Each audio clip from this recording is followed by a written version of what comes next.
கிறிஸ்துவுக்குள் மிகவும் பிரியமான தெய்வ பிள்ளைகளே, பரலோகமான நிகழ்ச்சியின் மூலம் உங்களை சந்திப்பதில் என் இருதயம் கர்த்தருக்குள் மிகுந்த மகிழ்ச்சி அடைகிறது. உங்கள் எல்லாரையும் இயேசு கிறிஸ்துவின் இன்ப இனி நாமத்தினாலும் கிராஸ் டிவி ஊழியங்கள் சார்பாக என் அன்பின் வாழ்த்துக்கள். இன்றைய பரலோகமன்னா, உனக்கு ரோதமாய் எழும்பும் ஆலோசனைகளை எல்லாம் கர்த்தர் அபத்தமாக்குவா. என் அன்புக்குரியவர்களே, நமக்கு விரோதமாக ஆலோசனை நடக்குது. நம்மளை நாசமாக்குவதற்காக, நம்முடைய வாழ்க்கையை அழிப்பதற்காக, குடும்பத்தை பிரிப்பதற்காக, பிள்ளைகளை பெற்றோரை விட்டு பிரிப்பதற்காக, பிள்ளைகளுடைய வாழ்க்கையை நாசமாக்குவதற்காக, நம்முடைய தொழில்கள் ஆசீர்வாதத்தை இழந்து போகும்படிக்கு, குடும்பங்களிலே குழப்பங்களை ஏற்படுத்தும்படிக்கு நிறைய காரியங்களில் நமக்கு விரோதமாக ஆலோசனை நடந்துக்கிட்டு தான் இருக்குது. எந்த ஆலோசனையாக இருந்தாலும் அதை கர்த்தர் அபத்தமாக்குவார். வேதாமத்தில் தாவீது என்கிற தெய்வ மனிதருக்கு விரோதமாய் தன்னுடைய மகன் அப்சலோம் எழும்புகிறான். இப்போ அப்சலோமையும் தாவீதையும் பிரிப்பதற்கு தம் மகன் மூலமாகவே தாவீதுடைய வாழ்க்கையை நாசமாக்குவதற்கு அகித்தோப்பேல் என்கிற மனிதன் ஆலோசனை கொடுக்கிறான். வேதம் சொல்லுகிறது, 2 சாமுவேல் 17வது அதிகாரம் 14ஆம் வசனத்தை நீங்கள் வாசித்து பார்த்தீங்கன்னா, அகித்தோப்பேலுடைய நல்ல ஆலோசனைகளை கர்த்தர் அபத்தமாக்கினார். அகித்தோப்பேல் நல்ல ஆலோசனை கொடுத்தான் அப்சலோமுக்கு. அந்த ஆலோசனை மட்டும் அப்சலோம் கேட்டிருந்தான்னா தாவீதுடைய வாழ்க்கையே நாசமாக இருக்கும்.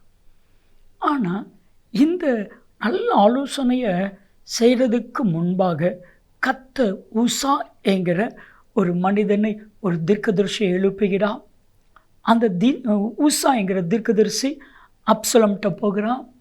அப்சலோமை பார்த்து சொல்கிறான், இந்த முறை நிறைய முறை அகித்தோப்பேல் ஆலோசனை கொடுத்துருக்கிறான், ஆனால் இந்த முறை அகித்தோப்பேல் கொடுத்த ஆலோசனை நல்லதல்ல.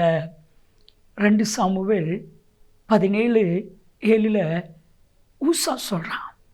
ஸோ கர்த்தர் தான் அகித்தோப்பேலுடைய ஆலோசனையை அபத்தமாக்கப்பட்டார். என் அன்புக்குரியவர்களே, உங்களுக்கு விரோதமாக யார் ஆலோசனை பண்ணினாலும் அந்த ஆலோசனையை கர்த்தர் அபத்தமாக்குவார். அது செயல் இழந்து போகும். விசுவாசிங்க, யாரும் உங்களுக்கு விரோதமாக தப்பான ஆலோசனையை பண்ண முடியாது. எனக்கு தெரிஞ்ச ஒரு ஃபேமிலி, கணவர் ஒரு பக்கம், மனைவி ஒரு பக்கம், பிள்ளைகள் ஒரு பக்கம், பிரிந்த நிலைமையில் வந்திருந்தாங்க. நான் ஜெபிக்கும் பொழுது கர்த்தர் தீர்க்க தரிசனமாய் கர்த்தர் எனக்கு சொன்ன வார்த்தையை நான் சொன்னேன்.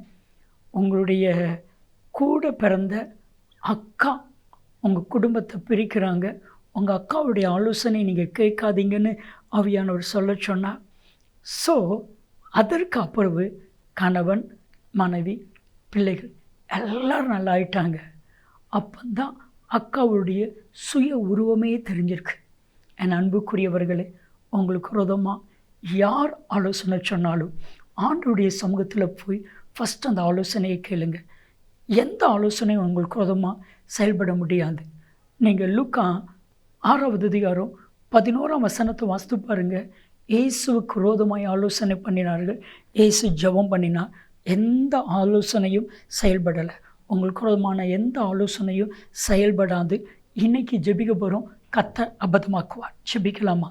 தகப்பனே, நம்முடைய பிள்ளைகளுக்கு விரோதமாக எழும்பின எல்லா ஆலோசனைகளை அபத்தமாக்கும் இயேசுவின் நாமத்தில் ஜெபிக்கிறோம் ஜீவனில் பிதாவே, ஆமென். உங்களுக்கு விரோதமான ஆலோசனைகளை அபத்தமாக்கப்படும். நன்மையும் கிருபையும் ஆசீர்வாதங்களும் நிச்சயமாக உங்களை தொடரும்.